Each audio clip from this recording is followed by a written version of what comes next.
우리가 무엇을 생각하는지가 굉장히 중요합니다. 우리가 무엇을 생각하는지에 따라서 우리의 삶이 많이 달라지기 때문에 그렇습니다. 옛날 한 마을에 3년 고개라는 고개가 있었습니다. 이 고개 이름이 3년 고개인 이유는 뭐냐면 만약 이 고개에서 넘어지면 3년밖에 못 산다는 거예요. 그래서 3년 고개입니다. 사람들이 그 고개를 넘어갈 때마다 조심했습니다. 넘어지면 3년밖에 못 사니까 굉장히 조심해서 그 고개를 넘어갔는데 어느 날 한 할아버지께서 그 고개를 넘어가다가 그만 넘어져 버리셨습니다. 이 할아버지는 좌절했습니다. 이제 나는 3년밖에 못 사는구나 생각하고 집에 와서 시름시름 앓아 누웠습니다. 그 소문이 이제 동네에 퍼졌고 정말 이 할아버지는 3년밖에 못 살겠구나 라고 사람들이 생각했습니다. 그런데 그 옆집에 살던 한 아이가 이 소문을 듣고 할아버지를 찾아왔습니다. 그리고 이 아이가 말한 한마디 때문에 이 할아버지는 벌떡 일어날 수 있었습니다. 뭐라고 했을까요? 할아버지 계속 넘어지세요. 그랬습니다. 한 번 넘어지면 3년, 두 번 넘어지면 6년, 10번 넘어지면 30년입니다. 그래서 그 할아버지는 계속 넘어져서 오래오래 행복하게 잘 하셨답니다. 그렇습니다. 우리가 이 할아버지가 내가 3년밖에 못 사는구나 라는 그 생각에 매여서 그렇게 누워버렸던 것처럼 우리가 무엇을 생각하는지에 따라서 우리는 매이게 되어 있습니다. 오늘 본문에서도 그래서 생각에 대해서 우리에게 말씀해주고 있는데요. 2절 말씀을 같이 보겠습니다. 2절 말씀을 같이 한번 읽겠습니다. 위의 것을 생각하고 땅의 것을 생각하지 말라. 아멘. 위의 것을 생각하고 땅의 것을 생각하지 말 것을 우리에게 말씀하고 있습니다. 우리에게 드는 생각이 다 하나님께로부터 온 생각이 아닐 수 있다는 겁니다. 어떤 것은 하늘의 생각이고요. 어떤 것은 땅의 생각이라고 말씀합니다. 그러니 우리가 하는 모든 생각이 하나님을 기쁘시게 할 수 없다는 겁니다. 우리의 생각 중에 어떤 것은 하나님을 기쁘시게 하는 생각이고 어떤 것은 하나님을 슬프시게 할 수 있는 생각이라고 말씀하고 있는 겁니다. 아무리 이 땅에서 많은 업적을 쌓은 자라도 아무리 선한 영향력을 많이 미친 사람이라도 항상 하늘의 생각만 찾아오는 것이 아니라 땅의 생각이 떠오를 수 있다는 겁니다.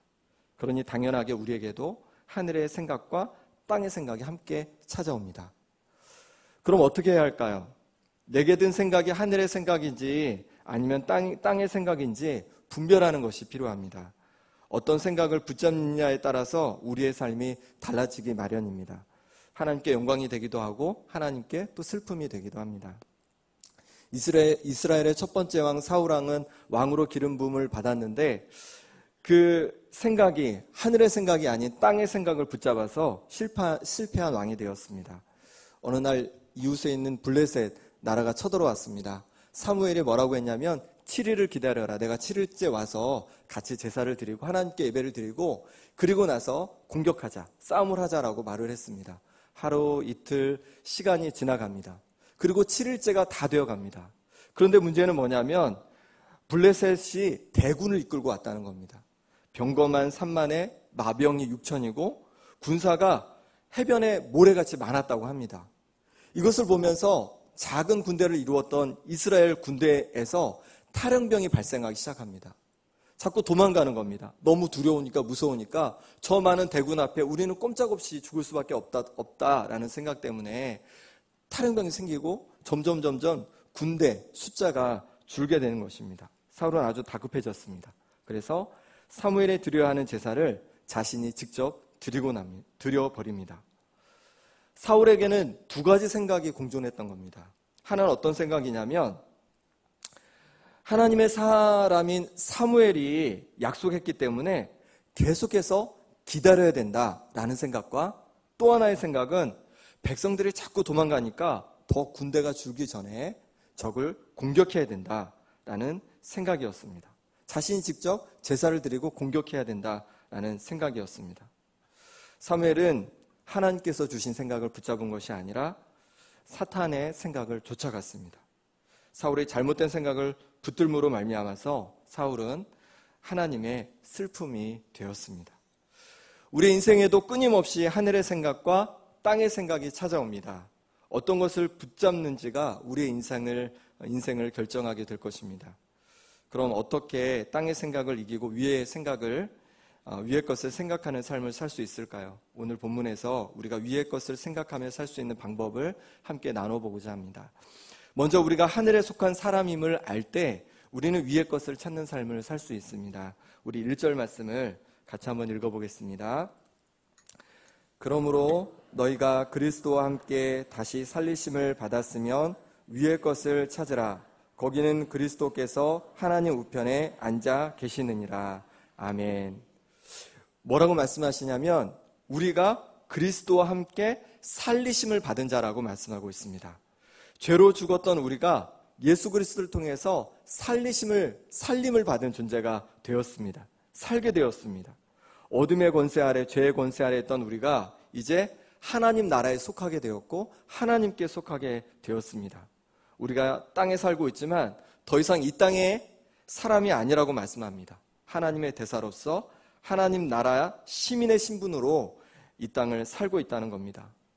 이제 우리의 갈망이 달라졌습니다. 전에는 한평생 어떻게 살아가야 하나, 어떻게 먹고 살아야 하나 고민하고 걱정하며 땅의 생각을 하는 것이 우리의 삶이었다면 이제 영원한 하늘나라의 소망을 두고 살아가는 자가 된 줄 믿습니다.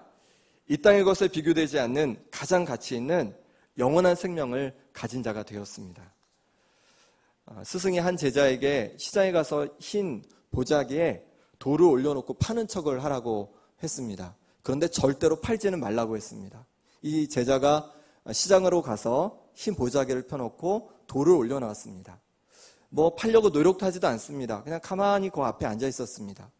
사람들이 아무 관심 없이 돌이니까 지나가다가 오후쯤 돼서 한 노인이 너무 불쌍해 보이는 거예요. 그 제자가. 그래서 얘기합니다. 여보시오, 내가 5,000원에 그 돌을 살 테니까 가서 점심이나 좀 사 드시오. 그랬더니 이 제자가 안 판다는 겁니다.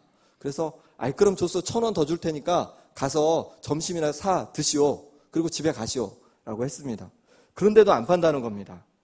이렇게 노인과 제자가 막 흥정을 하고 있으니까 사람들이 하나둘 점점 모이기 시작했습니다. 팔지 않는 제자의 당당한 모습에 또 노인을 포함한 주변의 사람들은 의아하게 생각하기 시작했습니다. 노인은 값을 더 올려봅니다. 10,000원, 그래도 팔지 않자 이제 다른 사람들도 흥정에 참여하기 시작합니다. 20,000원, 30,000원, 50,000원, 그래도 팔지 않습니다. 그러자 노인은 이제 100,000원이라고 외칩니다. 하지만 제자는 팔지 않았습니다. 사람들의 눈 속에 이제 점점 그 돌멩이가 아주 귀하고 값진 보석처럼 보이기 시작했습니다. 특별한 뭔가 빛을 내는 것 같았습니다. 특별한 효력을 가진 것 같았습니다. 또 사람들 사이에 그 자리에서 막 소문이 만들어져서 퍼져갑니다. 야, 저 돌을 가지고 있으면 모든 병이 다 낫는데 막 이런 소문이 막 퍼져가기 시작했습니다. 점점 가격이 올라갑니다. 20만 원, 50만 원, 100만 원. 그래도 제자가 팔지 않는 겁니다. 마지막으로 노인이 200만 원이라고 했습니다. 하지만 제자는 그 돌멩이를 팔지 않고 다시 그 돌멩이를 흰 보자기에 싸 가지고는 스승에게로 돌아갔습니다. 그리고 스승에게 이 모든 이야기를 들려주었습니다. 그러자 스승은 제자에게 이렇게 말했습니다. 사람들이 매기는 가치가 얼마나 형편없는지 보아라. 그냥 돌멩이일 뿐이었습니다. 그렇습니다. 사람들이 매기는 가치는 잘못될 때가 참 많습니다. 세상은 잘못된 가치를 채고 강요합니다. 재물을 많이 모으면 행복하다. 성공하면 행복하다. 더 높은 자리에 올라가면 행복하다. 하지만 이런 것이 우리에게 행복을 보장해 주는 것이 아닌 줄 믿습니다. 우리는 가장 가치 있는 영원한 생명을 가진 자들입니다. 그러니 이 땅의 것이 아니라 위의 것을 찾고 추구하는 우리의 삶이 될 수 있길 바랍니다. 탐심을 버릴 때 우리는 위의 것을 생각하는 삶을 살 수 있습니다. 우리 5절 말씀을 함께 같이 읽어보겠습니다. 시작.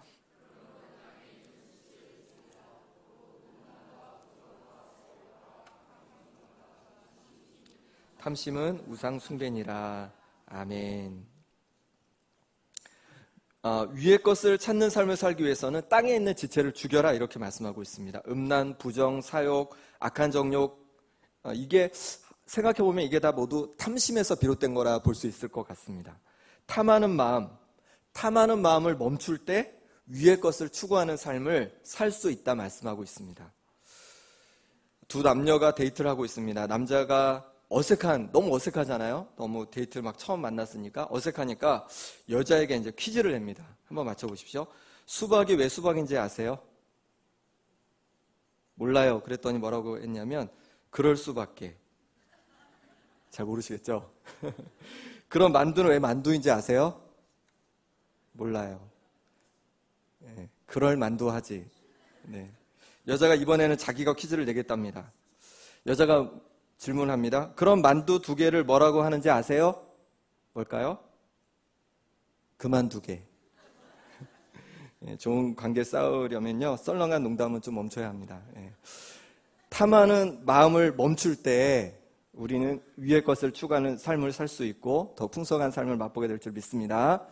예, 옆에 분에게 손가락을 2개를 딱 내미신 다음에 한번 말씀해 주세요. 탐심을 그만두게. 이렇게. 예. 예. 하나님도 우리에게 더욱 풍성하고 좋은 것을 주기 원하십니다. 하지만 우리가 탐심으로 무언가를 붙들고 있으면 주시고자 하는 은혜를 주실 수가 없습니다. 우리가 욕심을 내어놓고 주님께 맡길 때에 우리는 주님께서 주시는 풍성 은혜를 맛보게 될 줄 믿습니다. 지난주 기사에 보니까 남수단 정부가 고 이태석 신부에게 대통령 훈장을 추서했다고 합니다. 외국인에게는 처음으로 주는 훈장이라고 합니다. 키르 남수단 대통령은 훈장 추서에 대해서 늦었지만 늦은 것이 안 하는 것보다 낫다. 이 신부가 우리한테 너무 많은 사랑을 남겼기 때문에 외국인에게 처음으로 훈장을 수여하기로 했다라고 했습니다. 이 신부님은 2001년 내전과 빈곤에 시달리던 남수단 톤즈 마을에 정착한 뒤 운막진료실을 만들어서 밤낮 환자들을 치료했습니다. 그러다가 10년쯤 되는 2010년 48세의 나이에 대장암으로 세상을 떠나게 됩니다. 이 신부가 왜 생년부지의 남수단 사람들에게 가서 그런 고생을 하며 의술을 펼쳤을까요? 그것은 그가 하늘을 생각하는 사람이었기 때문입니다. 위의 것을 생각하는 사람이었기 때문입니다. 그로 인해서 탐심을 그치고 하나님의 영광을 위한 자리를 선택한 것입니다. 그것으로 말미암아서 하나님께서 영광 받으셨습니다. 기독교의 상징은 십자가입니다. 그래서 교회마다 십자가 첨탑이 있고 또 십자가가 걸려 있습니다. 십자가에 대해서 조정미 목사님이 이렇게 말합니다. 십자가는 목걸이가 아닙니다. 십자가는 첨탑이 아닙니다. 십자가는 죽음의 형틀입니다. 내 욕망 하나 박지 못하고 내 성질 하나 죽지 않는 십자가는 정말 십자가가 아닙니다. 라고 말했습니다. 내 욕심을, 탐심을 못 박는 우리가 될 수 있기를 바랍니다.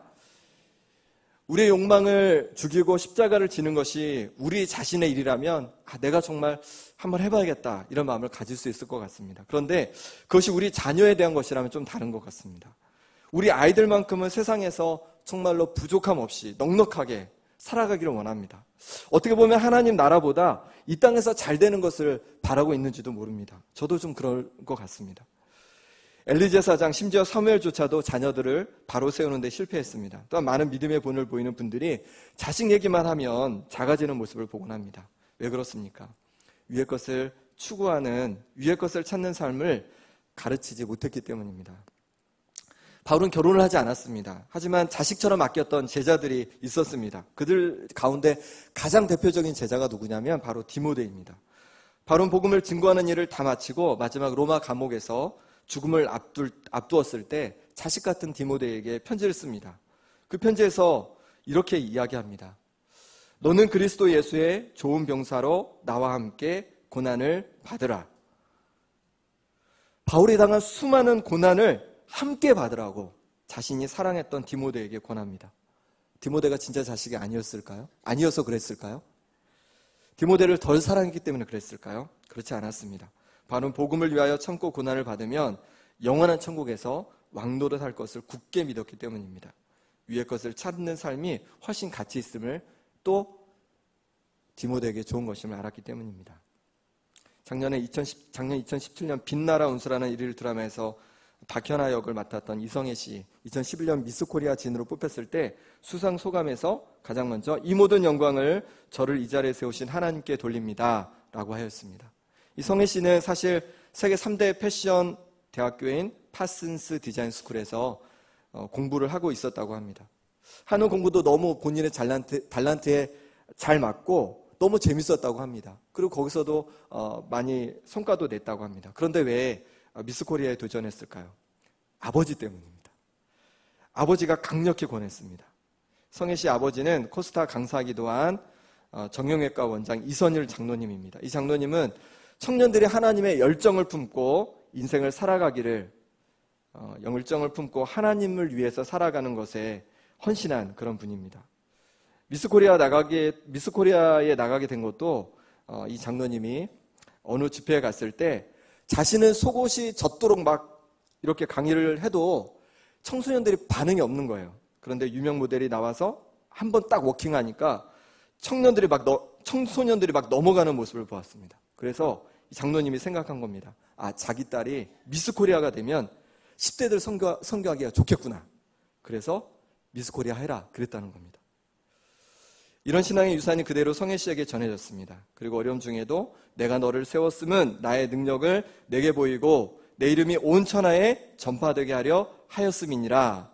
출애굽기 9장 16절의 말씀을 붙잡고 기도로 준비했을 때 미스코리아 진이 되었고 지금은 이제 배우로서 그렇게 활동을 하고 있습니다. 이선율 장로님은 단지 딸이 성공하기를 원하지 않았습니다. 하나님 나라를 위해 쓰임받기를 기도했고 그렇게 딸에게 권했습니다. 여러분은 여러분의 자녀가 어떤 모습이기를 원하십니까? 하나님의 나라를 위해 쓰임받는 꿈을 꾸시기 바랍니다. 위의 것을 날마다 구하고 찾는 자녀가 되도록 기도하시기 바랍니다. 자녀들이 하나님 나라를 위해 헌신할 때 그들의 세상 여러 가지 문제들은 하나님께서 책임져 주실 줄 믿습니다. 우리 10절 말씀을 같이 한번 읽어보겠습니다. 새 사람을 입었으니 이는 자기를 창조하신 이의 형상을 따라 지식에까지 새롭게 하심을 입은 자니라. 아멘.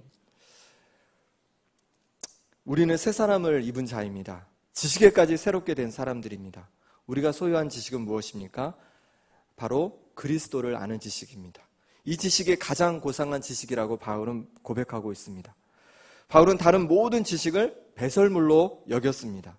바울은 예수님을 만난 후 알았습니다. 세상의 모든 지식 가운데 예수 그리스도를 아는 지식이 가장 고상하다라는 것 말입니다. 그리고 그 최고의 지식을 전하는 것이 가장 가치 있는 일임을 알았습니다. 그래서 자신이 발견한 최고의 가치에 자신의 인생 전체를 던졌습니다. 우리는 그리스도와 함께 다시 살리심을 받은 자들입니다. 우리가 받은 새 생명은 영원한 삶을 사는 생명입니다. 그러기에 새 생명을 받은 자로서 세상 것을 찾는 삶이 아니라 위의 것을 찾고 추구하는 삶을 사는 우리 모든 성도님들 되시기 바랍니다. 함께 기도하겠습니다. 하나님 아버지, 예수 그리스도를 보내시어 우리에게 영원한 생명을 주시니 감사합니다. 저 하늘의 소망을 가진 자로서 저 하늘을 바라보며 살아가게 하여 주옵소서. 이 땅에 뭔가를 쌓으려고 노력하기보다는 하나님의 나라를 구하고 찾는 우리 모두가 되게 하여 주옵소서. 예수 그리스도의 이름으로 기도드립니다. 아멘.